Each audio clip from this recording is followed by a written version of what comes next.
Hoy les presentaremos sobre la historia de Porfirio Díaz y algunas curiosidades del porfiriato. Porfirio Díaz fue un militar mexicano que ejerció el cargo de presidente de México en 7 ocasiones, durando 35 años al poder, trayendo la modernización a México y trabajos, pero al mismo tiempo trajo dictadura y desigualdad social. Pero antes que nada, ¿quién era Porfirio Díaz? José de la Cruz Porfirio Díaz de Mori nació el 15 de septiembre en la ciudad de Oaxaca de Juárez, en el estado de Oaxaca. A los 3 años perdió a su padre en una epidemia de cólera. Desde muy joven se encargó de su familia, aprendiendo carpintería y otros oficios. Ingresó al seminario de Oaxaca en 1843, pero lo abandonó para estudiar leyes en el Instituto de Ciencias y Artes de Oaxaca, donde fue discípulo de Juárez, quien impartía derecho civil. En adelante sería seguidor suyo en lo político. El instituto el mismo año intervino en la revolución de los estudios y así unirse para apoyar la revolución de Ayutla, iniciando así su carrera militar. En la Guerra de Reforma, conflicto civil en el que se enfrentaron conservadores y liberales, apoyó la causa liberal. La guerra concluyó con la victoria de los liberales y llevó a la presidencia a Benito Juárez. Gracias a esto, Porfirio Díaz fue ascendido a general y elegido diputado. Apenas un año más tarde,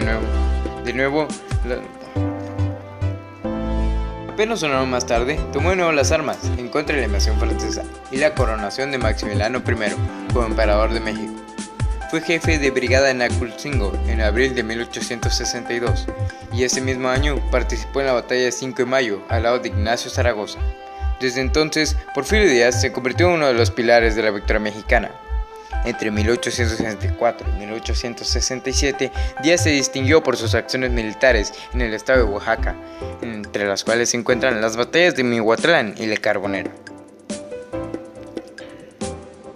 La batalla de Mihuatlán tuvo lugar el 3 de octubre de 1866 en las inmediaciones de la población del actual municipio de Mihuatlán, en el estado de Oaxaca, México, entre elementos del ejército mexicano de la República, al mando del general Porfirio Díaz y tropas francesas al servicio del Segundo Imperio Mexicano.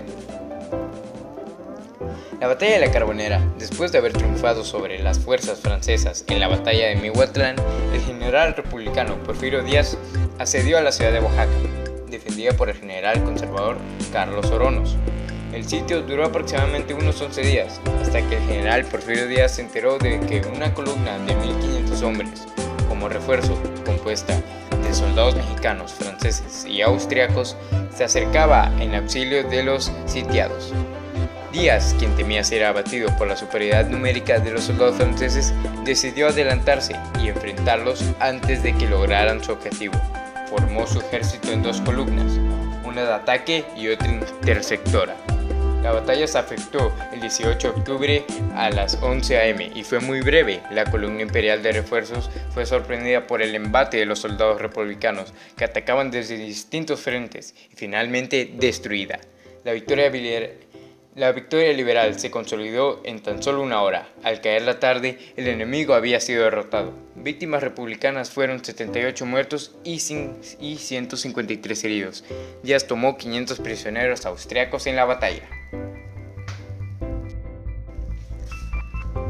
En 1867 protagonizó una brillante acción militar en Puebla. Tras sitiar la ciudad, realizó un asalto sangriento y rápido contra las tropas del emperador Maximiliano, que se refugiaron en los cerros de Loreto y Guadalupe. Sin perder tiempo, avanzó hacia la capital de la República y la tomó el 2 de abril de 1867, hecho que fue de gran trascendencia militar, pues adelantó la caída del imperio Maximiliano y el triunfo de Juárez. Desde entonces, fue conocido como el héroe del 2 de abril. Con 37 años y 37 victorias, Díaz se retiró de la vida militar y volvió a Oaxaca, donde el gobierno le obsequió la hacienda de la Noria. El prestigio y la popularidad de Granados en esta última campaña lo dejó en situación de optar por la presidencia, pero el Congreso prefirió a Benito Juárez en 1867 y lo reeligió en 1871. En noviembre del mismo año, Porfirio Díaz lanzó el Plan de la Noria, en el que se pronunciaba contra el reeleccionismo y el poder personal, y a favor de la Constitución de 1857 y de la libertad electoral. El presidente Benito Juárez, su líder y mentor, murió en 1872, mientras Díaz se rebelaba. En el mismo año, Díaz se volvió a presentar a su candidatura, pero El presidente Benito Juárez, su líder y mentor, murió en 1872, mientras Díaz se rebelaba. En el mismo año, Díaz volvió a presentar su candidatura, pero volvió a perder contra Sebastián Lerdo de Tejada. Después de este trabajo, Díaz se retiró a Tlacotalpan, Veracruz, y se dedicó a la siembra de caña de azúcar. En 1876, cuando Lerdo se dispuso a reelegirse, Díaz ideó el plan de Tuxtepec. ¿Cómo se ideó el plan de Tuxtepec? A finales de 1875, Sebastián Lerdo de Tejada hizo público su interés por presentarse a las elecciones de 1876. Aunque si bien la prensa solo lo tomó como una declaración informal, Lerdo anunció su candidatura la noche del 23 de diciembre, y este hecho suscitó reacciones diferentes en la clase política nacional.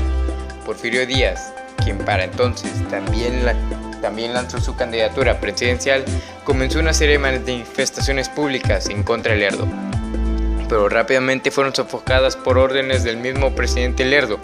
Las acciones de represión hacia los candidatos porfiristas llevados a cabo por la policía secreta causaron aún más descontento. El Porfiriato. Ahora sigamos con el Porfiriato, que fue parte de la vida de Porfirio Díaz. Ocupó el poder como presidente provisional y un año después, en 1877, el Congreso lo declaró presidente constitucional en ese primer mandato. Porfirio Díaz fue coherente con las ideas que había defendido. Impulsó una reforma de la Constitución en la que se introdujo el veto expreso a las reelecciones presidenciales consecutivas. Y concluido su periodo, pasó el testigo al general Manuel González.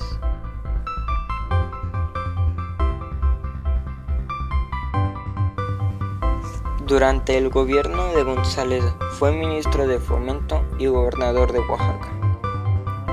4 años después, en 1884, volvió a la presidencia. Tomó posesión del cargo el 1 de diciembre y 3 años más tarde promovió una enmienda que fue aprobada por el Congreso, el artículo 78 de la Constitución, la cual le acreditaba para una nueva reelección. En 1890 promulgó una nueva reforma de dicho artículo para hacer posible la reelección indefinida, lo cual le permitió permanecer en el poder hasta 1911. Todo ello fue posible porque Porfirio Díaz, ejerciendo su poder omnímodo, había ido reduciendo las instituciones políticas liberales a una mera farsa democrática. Ordenó la eliminación de todos los adversarios políticos posibles y la prensa fue sometida o perseguida cuando intentaban mantenerse independientemente. Los poderes legislativos y judiciales se sometieron durante el Porfiriato al poder ejecutivo. Los diputados y gobernadores no eran elegidos y eran nombrados por el presidente Díaz. El Congreso era sumiso a sus deseos, modificaba las leyes según sus caprichos y le confería facultades extraordinarias a su conveniencia. Existía un partido único y los sufragios eran puro trámite. El pueblo mexicano estaba hastiado del desorden y la guerra, y Díaz se propuso imponer la paz a toda costa. México no contaba con fondos ni tenía capacidad crediticia porque no había pagado sus deudas con puntualidad, así que había que traer al capital extranjero. El problema era que nadie invertiría en México si no había estabilidad y paz. Con una política de mano dura, Porfirio Díaz trató de eliminar las diferencias de opiniones sobre asuntos políticos y se dedicó a mejorar el funcionamiento del gobierno. Poca política y mucha administración fue el lema de aquel tiempo. El arreglo de las finanzas que emprendió Matías Romero y que continuó José Limantur fue decisivo para el progreso material que caracterizó el Porfiriato. En 1895 se logró el primer excedente de finanzas públicas en el país. Se realizaron obras importantes en varios puertos y se tendieron 20.000 kilómetros de vías férreas. Las líneas de ferrocarril se trazaron hacia los puertos más importantes y hacia la frontera con los Estados Unidos de América para facilitar el intercambio comercial. También sirvieron para facilitar la circulación de productos entre distintas regiones de México y como medio de control político y militar. El correo y los telégrafos se extendieron por buena parte del territorio nacional. Se fundaron algunos bancos, se organizaron las finanzas del gobierno, se regularizó el cobro de impuestos y poco a poco se fueron pagando las deudas. De gran significación fue la recuperación del crédito nacional en el mundo entero. La hacienda pública registró sobrantes por primera vez desde la independencia.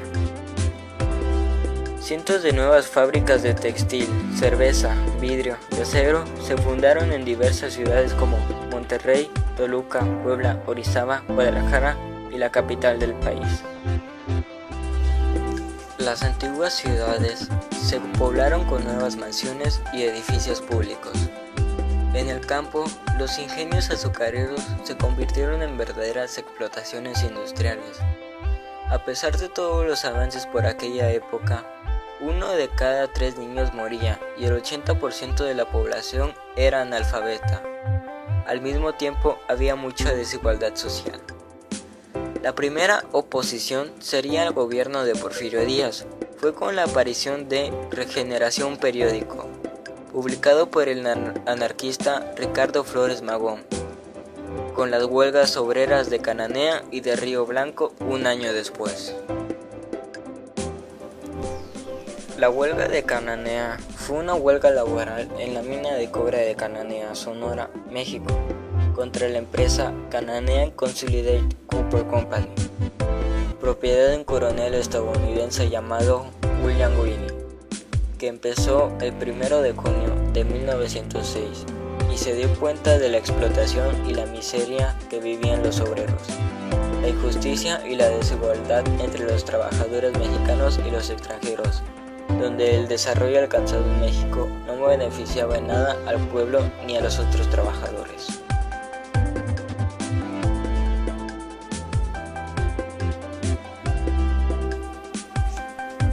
Esta huelga fue uno de los antecedentes más grandes de la Revolución de 1910. A Cananea se le llama Cuna de la Revolución, por ser un lugar que da en parte origen a este movimiento. Da cambio a la historia del país y permite construir grandes instituciones, entre otras la Constitución de 1917, donde se incluyen los derechos sociales. Y la huelga de Río Blanco fue una rebelión obrera en la fábrica de tejidos de Río Blanco en Veracruz, México, el 7 de enero de 1907, que se extendió a las fábricas aldañedas de Nogales y Santa Rosa. La rebelión del Río Blanco es considerada un suceso precursor de la Revolución Mexicana de 1910. Fin de la intervención. Todo esto fue el detonante de la revolución que se estaba haciendo bajo la superficie de un país aparentemente calmado. La Revolución Mexicana. En 1908, Porfirio Díaz concedió una entrevista al periodista norteamericano James Gilman, en el cual afirmó que México ya estaba preparado para tener elecciones libres. La noticia llenó de optimismo a una nueva generación que quería participar en la vida política de la nación. Surgieron así varios líderes y partidos políticos y se escribieron libros y artículos que discutían la situación del país y la solución de sus problemas. Uno de esos líderes fue Francisco I. Madero. Había estudiado y viajado fuera de México, pues venía de una familia de hacendados y empresarios y no tenía dificultades económicas. Madero fundó el partido antirreeleccionista, del que se postuló candidato. Después se dedicó a viajar por todo el país para explicar sus ideas políticas, algo que no veía desde los tiempos de Juárez. Madero se hizo muy popular y despertó grandes expectativas para el gobierno de Porfirio Díaz, y poco antes de las elecciones de 1910 fue detenido en Monterrey y encarcelado en San Luis Potosí. Allí recibió la noticia de que Díaz una vez más había sido reelegido para la presidencia. Mediante el pago de una fianza salió de la cárcel y aunque debía permanecer en la ciudad, sin embargo, a principios de octubre, Madero escapó a los Estados Unidos de América, donde proclamó el Plan de San Luis. Movimiento Revolucionario Mexicano y candidato presidencial por el Partido Nacional Antirreeleccionista. El documento convocaba a levantarse en armas el 20 de noviembre de 1910 para derrocar el porfiriato y establecer elecciones libres y democráticas. También se comprometía a restituir a los campesinos las tierras que les habían sido arrebatadas por los hacendados. Aunque se redactó en San Antonio, Texas, fue fechado el 5 de octubre a fin de evitar conflictos en el gobierno de los Estados Unidos. Muy pronto llegaron a la Ciudad de México las copias del Plan de San Luis. La prensa capitalina informaba el desarrollo. El 18 de noviembre de 1910 fue descubierta una conspiración contra Díaz en la ciudad de Puebla. La conjura era dirigida por Aquiles Cerdán, quien fue asesinado junto a su familia por la policía. Sin embargo, como respuesta a la proclamación de Madero en noviembre de 1910, comenzaron a surgir levantamientos armados a lo largo de México. El ejército de Porfirio Díaz, que había mantenido la paz durante décadas, parecía muy fuerte, pero en realidad era débil frente al descontento general. En solo 6 meses, las fuerzas maderistas triunfaron sobre las del viejo dictador.